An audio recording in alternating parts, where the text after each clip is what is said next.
Hey guys, in this video I'm going to show you how to connect Tradingview to interactive brokers.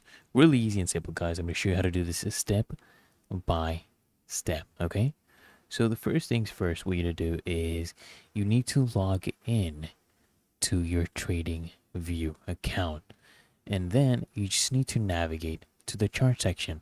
So you'll find this at the bottom left hand corner of the app, okay? If you're using your mobile app, or if you are using the PC, you'll find this around the top, okay?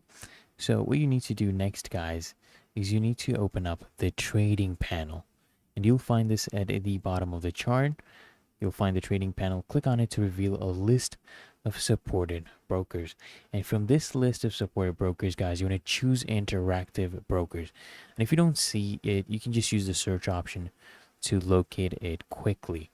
And then what's going to happen is a login window will pop up. You just want to enter your interactive broker's credentials.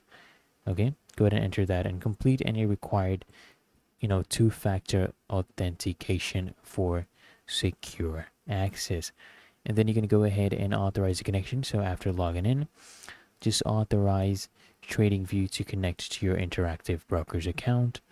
This basically will ensure, a secure communication between the two platforms. So after this, you can basically, once connected, access your interactive broker's account directly within Tradingview. You can just use Tradingview's advanced charts, its indicators and tools to execute your charts and trades effectively.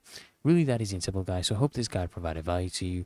And if it did, consider smashing the like button, as well as subscribing to frequently asked questions, and I'll see you in the next one.